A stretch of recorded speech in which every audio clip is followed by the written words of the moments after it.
Drama करने के लिए जगह बहुत होती है, जिसको करना है करते रहें। यहाँ ड्रामा नहीं, डिलीवरी होनी चाहिए। आप बैठिए। I was disheartened that the House did not get an opportunity to bid him a farewell.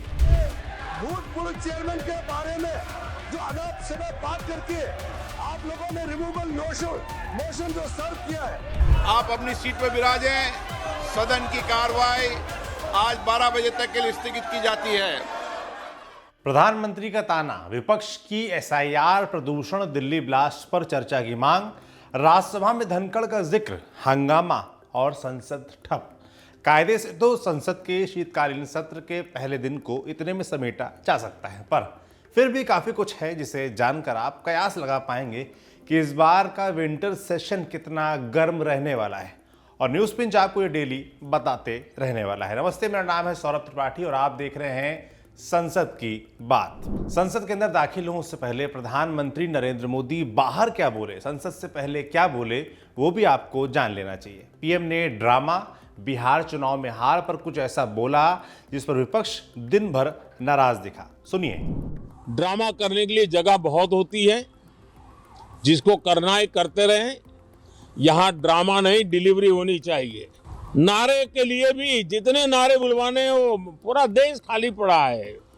जहां पराजित होकर के आए वहां बोल चुके हो, जहां अभी पराजय के लिए जाने वाले हो वहां भी बोल दीजिए। तो जैसा कहा था, पीएम ने जो ड्रामा शब्द बोला उस पर विपक्ष तमतमा गया। प्रियंका गांधी ने कहा कि क्या एसआईआर, पॉल्यूशन, चुनाव में गड़बड़ी जैसे मामलों पर बात करना ड्रामा कहलाता है। अखिलेश यादव ने कहा कि विपक्ष कभी ड्रामा नहीं करता, वो ड्रामा करने वालों को रोकता है। खैर, ये सब बवाल तो कुछ भी नहीं, असली बवाल तो सदन में अंदर हुआ।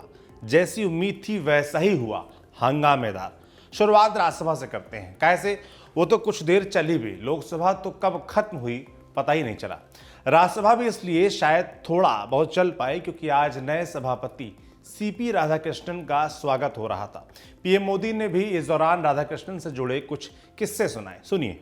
जब कोयम्बतूर में लाल कृष्ण आडवाणी जी का यात्रा होने वाली थी, उसके कुछ समय पहले एक भयानक बम ब्लास्ट हुआ। शायद 60-70 लोग मारे गए। भयंकर बम ब्लास्ट था और उस समय आप बाल बाल बच गए थे। मगर कहानी यहां नहीं खत्म होती। बवाल बहस राज्यसभा में भी खूब हुआ। राज्यसभा में नेता प्रतिपक्ष मल्लिकार्जुन खड़गे ने सभापति राधाकृष्णन को पद संभालने पर बधाई देते हुए पूर्व उपराष्ट्रपति जगदीप धनखड़ का जिक्र कर दिया, जिस पर बवाल हो गया। देखिए। आप बैठिए। I was disheartened that the House did not get an opportunity to bid him a farewell. Regardless, I wish him on behalf of the entire opposition a very healthy life. खड़गे के बयान पर तुरंत संसदीय कार्य मंत्री किरण रिजिजू ने पलटवार किया। आपत्ति जताते हुए क्या कहा, सुन लीजिए। भूतपूर्व चेयरमैन के बारे में जो अनाप शनाप बात करके आप लोगों ने रिमूवल मोशन जो सर्व किया है, और जो भाषा, वो कॉपी अभी भी हमारे पास है। कांग्रेस पार्टी और आप लोगों ने फॉर्मर वाइस प्रेसिडेंट के खिलाफ जो भाषा का इस्तेमाल किया, जो आप लोगों ने रिमूवल नोटिस में जो शब्दों का इस्तेमाल किया, आप लोग खुद सोचिए कि चेयर का गरिमा को आप लोगों ने कितना तार किया है, और आज आप यहाँ ध्यान देने का काम करते हैं। राज्यसभा में नेता सदन जेपी नड्डा ने भी खड़गे के बयान पर नाराजगी जाहिर की। आरोपों का जवाब देते हुए कहा, आपको बिहार की हार ने, हरियाणा की हार ने, महाराष्ट्र की हार ने काफी तकलीफ पहुंचाई है, लेकिन तकलीफ को डॉक्टर के सामने बोलना चाहिए। तो जब डॉक्टर के सामने वक्त आएगा तो आप बोलिएगा, और जब समय आएगा तो बोलिएगा। लेकिन इस अच्छे डिबेट के बीच में मुझे लगता है कि आपके द्वारा आप सभापति के रूप में पहली बार हाउस को कंडक्ट कर रहे हैं, आपके सम्मान में सभी लोग वक्तव्य देंगे तो अच्छा रहेगा, यही मैं कहना चाहता हूं। और अंत में विपक्ष ने एसआईआर पर चर्चा की मांग की। चर्चा न होने पर विपक्ष ने राज्यसभा से वॉकआउट कर दिया। इस पर संसदीय कार्य मंत्री किरण रिजिजू ने कहा केंद्र सरकार एसआईआर या चुनावी सुधारों पर चर्चा से पीछे नहीं है, लेकिन विपक्ष समय सीमा थोपने की जिद ना करिए। चलिए अब चलते हैं लोकसभा में सेशन की शुरुआत सुबह 11 बजे हुई। स्पीकर ओम बिरला ने राजस्थान के बीकानेर से 14वीं लोकसभा के सदस्य रहे धर्मेंद्र के साथ ही पूर्व केंद्रीय मंत्री श्री प्रकाश जायसवाल और अन्य पूर्व सदस्यों के देहांत पर मौन भी रखवाया। विश्व कप जीतने पर भारतीय महिला cricket team, blind cricket team और कबड्डी टीम को बधाई भी दी। बस यहीं तक शांति थी। इसके बाद क्वेश्चन आवर शुरू होते ही विपक्षी सदस्यों ने एसआईआर का मुद्दा उठाना चालू किया, नारे लगने लगे। मामले को बढ़ता देख स्पीकर ओम बिरला ने लोकसभा की कार्रवाई को दोपहर 12 बजे तक के लिए स्थगित कर दिया। 12 बजे कार्रवाई कुछ समय के लिए फिर चली, पर हंगामा देखते हुए स्पीकर ने कार्रवाई दोपहर 2 बजे तक के लिए स्थगित कर दी और फिर आखिरी स्थगन भी कुछ देर बाद ही अगले दिन तक के लिए हो गया। ठीक सुना आपने। कायदे से देखा जाए तो कुछ काम नहीं हुआ आज लोकसभा में, और ऐसा होने की चेतावनी विपक्ष ने रविवार को ही दे दी थी। ऑल पार्टी मीटिंग में बैठक की अध्यक्षता पार्लियामेंट्री अफेयर्स मिनिस्टर किरण रिजिजू और रक्षा मंत्री राजनाथ सिंह कर रहे थे।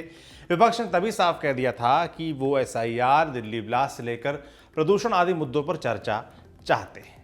खैर, हंगामे से इतर भी संसद में कुछ जरूरी बिल आए हैं जिनके बारे में आपको जान लेना चाहिए। वित्त मंत्री निर्मला सीतारमण ने लोकसभा में 3 बिल पेश किए। पहला मणिपुर जीएसटी बिल, दूसरा संशोधन विधेयक, दूसरा सेंट्रल एक्साइज संशोधन बिल 2025, तीसरा हेल्थ सिक्योरिटी और नेशनल सिक्योरिटी सेस बिल 2025। पहला बिल मणिपुर में लागू जीएसटी कानून 2017 में कुछ बदलाव करने के लिए पेश किया गया। माना जा रहा है कि इससे व्यापारियों और कंज्यूमर के लिए जीएसटी प्रोसेस आसान हो जाएगा, और ये बिल हंगामे के बीच पारित भी हो गया। दूसरा बिल सेंट्रल एक्साइज एक्ट 1944 में बदलाव करने के लिए पेश किया गया है। इसके तहत कंपनसेशन सेस खत्म होने के बाद भी तंबाकू और सिगरेट जैसे उत्पादों पर नई एक्साइज ड्यूटी लगाई जाएगी। यानी अब इन प्रोडक्ट्स पर जीएसटी प्लस नई एक्साइज ड्यूटी टैक्स लगेगा। एक्साइज ड्यूटी टैक्स यानी एक ऐसा टैक्स जो भारत में बने मैन्युफैक्चर सामानों पर लगाया जाता है। इसका मकसद ये है कि सिगरेट, तंबाकू पर टैक्स पहले जैसा ही ऊंचा रहे। तीसरा है health and national security bill. ये बिल एक नया health and national security cess लगाने की अनुमति देता है। इस बिल के तहत शुरुआत में ये सेस पान मसाला, गुटखा, तंबाकू आधारित उत्पादों पर लगाया जाएगा। बाद में सरकार इस लिस्ट में और चीज़ों को जोड़ सकती है। ये सेस जीएसटी के ऊपर अतिरिक्त लगेगा। सरकार का दावा है कि गुटखा, तंबाकू से आए इस पैसे को सरकार पब्लिक हेल्थ और नेशनल सिक्योरिटी के लिए यूज करेगी। खैर, संसद में होना तो बहुत सारा काम था, मगर पहले दिन इतना ही हुआ। आगे जो होगा वो भी हम आपको बताते रहेंगे। आपका कोई सुझाव हो इस हमारे नए शो को लेकर कि और क्या जानकारी आप जानना चाहते हैं संसद सत्र से जुड़ी, तो हमें ज़रूर बताएं। देखते रहिए न्यूज़ बेंच। शुक्रिया।